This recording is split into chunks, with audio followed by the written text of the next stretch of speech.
নিখোঁজের ৪ দিন পর মিলল শিশু আহনাফের মরদেহ। ছেলের নিথর দেহ দেখে বাকরুদ্ধ বাবা মাইনুদ্দিন সোহাগ। গত ৮ তারিখ ফেনী শহরের নিজ বাসা থেকে কোচিং এর উদ্দেশ্যে বের হয় আহনাফ। বাসায় না ফেরায় ৯ তারিখ মডেল থানায় মামলা করেন তার বাবা। পরদিন অচেনা নম্বর থেকে ফোন দিয়ে দাবি করা হয় মুক্তিপণ। বুধবার এ ঘটনায় অভিযান চালিয়ে আশরাফ হোসেন তুষার, মোবারক হোসেন ওয়াসিম ও ওমর ফারুক রিফাতকে গ্রেপ্তার করে পুলিশ। তাদের তথ্যের ভিত্তিতে বৃহস্পতিবার দেওয়ানগঞ্জ ময়লার ডিপো সংলগ্ন ঢাকা চট্টগ্রাম রেল লাইনের পাশে একটি ডোবা থেকে মরদেহটি উদ্ধার করা হয়। আসামি আসে এখানে দেখা দিচ্ছে, আসামির পরে নিয়ে গেছে। পরে এখানে ডিবি পুলিশ আসে, মরা লাশটাকে তুলে নিয়ে সদর হাসপাতালে চলে গেছে।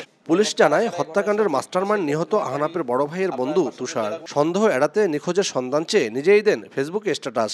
একটা ছেলেকে সন্দেহের ভিত্তিতে তাকে নিয়ে আসি এবং তাকে নিয়ে আসে জিজ্ঞাসাবাদের পরিপ্রেক্ষিতে রাত ২টার দিকে সে সমস্ত বিষয় ঘটনার স্বীকার করে। আইনগত ব্যবস্থা প্রক্রিয়াধীন আছে।